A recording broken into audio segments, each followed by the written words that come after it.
Hello friends, I am so glad to have you back for another video in this series. Welcome back to Infodatamatrix, where we talk about practical AI systems architecture. In the last video, we built and ran a simple production style AI pipeline using FastAPI, Kafka, and background workers. Once people start learning AI architecture, they quickly hear words like embeddings, vectors, semantic search, retrieval, RAG, vector databases. But before jumping into all of that, there is one basic question we need to answer clearly. Where exactly do embeddings fit in the pipeline? Are embeddings created inside the API request? Are they created when the user asks a question? Are they part of the LLM call? Or are they created earlier when we process the document? In this video, we will answer that clearly using a simple working pipeline. By the end, you will understand what embeddings are, why chunking is needed, and how a background worker creates embeddings from prepared text. Let's start with the bigger picture. In our architecture, the user submits a document to the API gateway. But the API does not try to extract text, chunk the document, generate embeddings, or call an AI model directly. That would make the API slow and tightly coupled. Instead, the API accepts the request, stores the document, and publishes a Kafka event called document submitted. From that point onward, the work moves into background workers. The extractor reads the document and extracts text.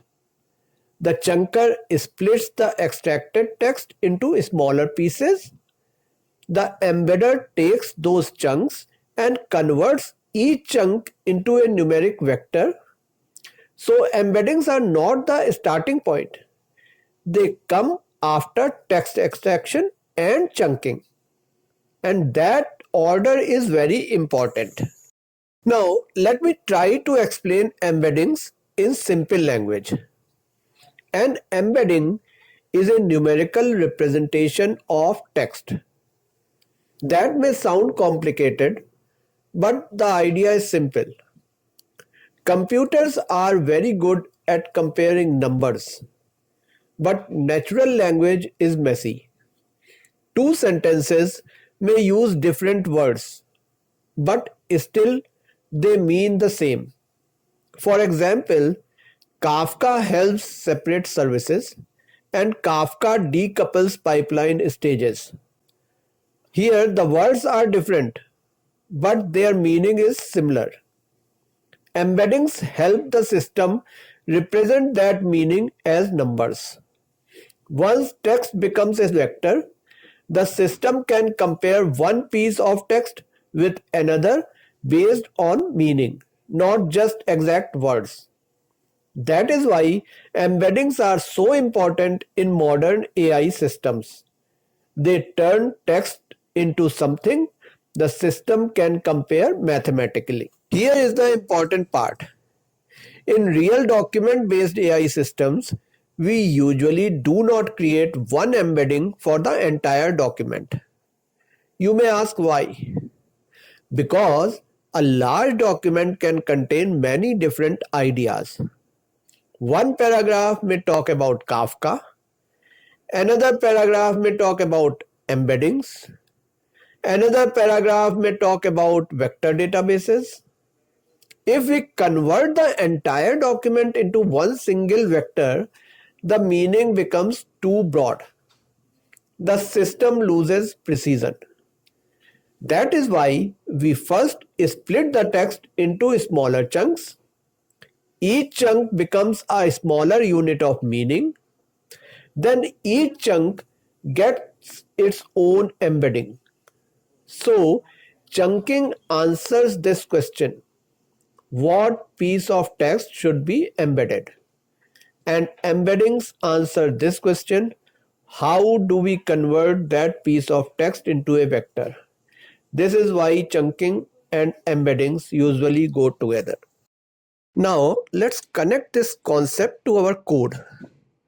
Here, the API receives a document submission.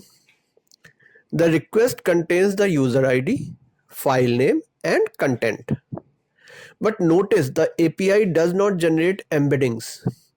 It does not chunk text. It does not run heavy processing. It simply passes the request to our submission publisher. The publisher saves the document to storage and publishes a lightweight Kafka event. And that event is called document submitted. This is the first clean separation in our architecture. The API handles request intake. The background pipeline handles processing. Now, let's look at the structure of document submitted event. It contains important metadata. You see, it has the document ID, it has the user ID, and a file name. And most importantly, it has the file path. We are not sending the full document content through Kafka. Kafka carries the event. Storage carries the actual document. This is a very important architectural pattern. Instead of pushing large payloads through Kafka, we pass a reference that keeps the event small, clean, and easy to process. The next worker can use this file path to read the document when it needs to. Now, let's look at the workers. The first background worker is the extractor. It consumes the document submitted event. From the event, it reads the file path. Then it opens the file and extracts the text. In our demo, the file is already plain text, so extraction is simple. But in a real system, this same worker could extract text from PDFs, Word documents, images, or scanned files.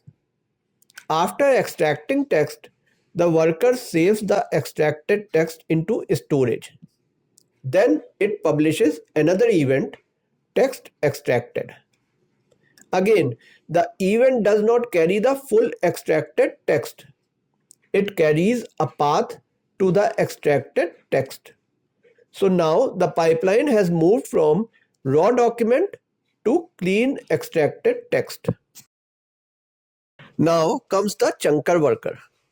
This is the stage that makes embeddings useful for document processing. The chunker consumes the text extracted event. It reads the extracted text from text path. Then it splits the text into smaller chunks.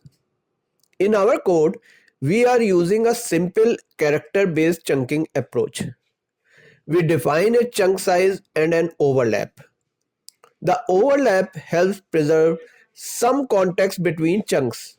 For example, if one chunk ends in the middle of an idea, the next chunk still carries a small part of the previous text. This is not the most advanced chunking strategy, but it is perfect for understanding the architecture.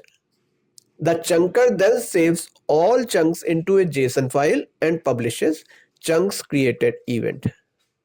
At this point, the document is no longer just one large text. It has become a set of smaller meaningful units. And those units are now ready for embeddings. Now let's talk about the embedder worker. The embedder consumes the chunks created event. It reads the chunks from chunks path. Then for each chunk, it generates an embedding. In a real production system, this step would usually call an embedding model. That model could be from OpenAI, Hugging Face, a local model, or any other embedding provider.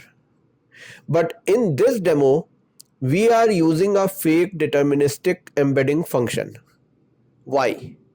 Because the goal of this video is not to teach a specific embedding model. The goal is to understand where embeddings fit in the architecture. So our demo, embedding function converts text into a small numeric vector. This lets you see the complete pipeline clearly without depending on an external AI provider. Later, we can replace this fake embedding function with a real embedding model without changing the whole pipeline design. That is the power of keeping the embedder as a separate worker. Once embeddings are created, we save them into storage. Look at what we store. We store the document ID, we store the chunk ID, we store the chunk index, we keep the original chunk text, then we store the vector, and we also store the vector dimensions.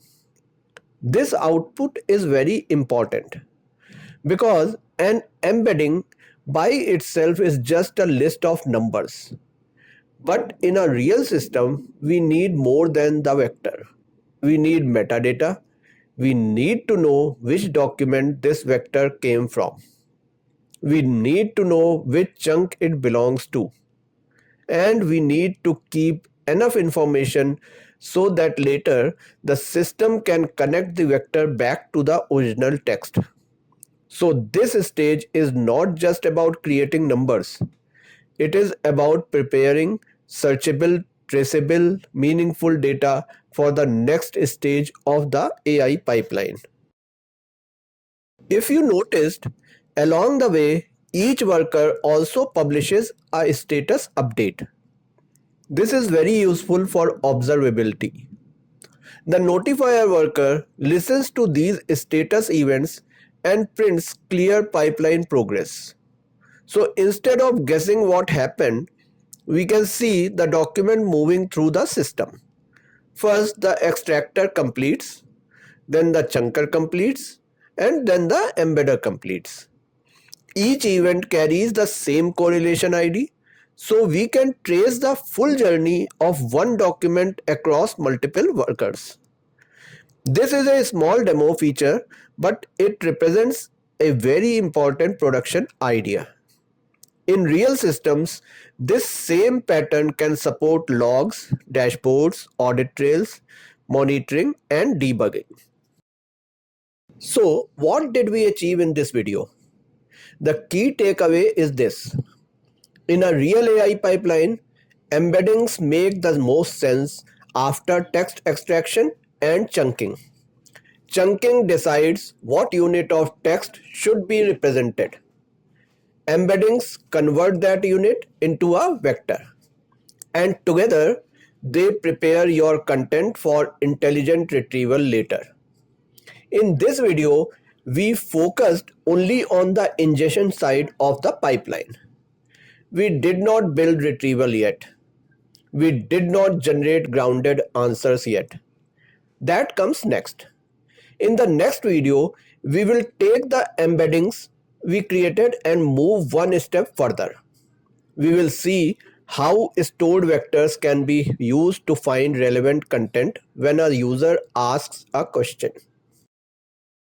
If you found this video useful, please like, share, and subscribe to Infodatamatrix for more practical content on AI systems architecture. And do let me know in the comments what production challenges have you faced in AI systems and what topic would you like me to break down next. Thanks for watching, and I will see you in the next video.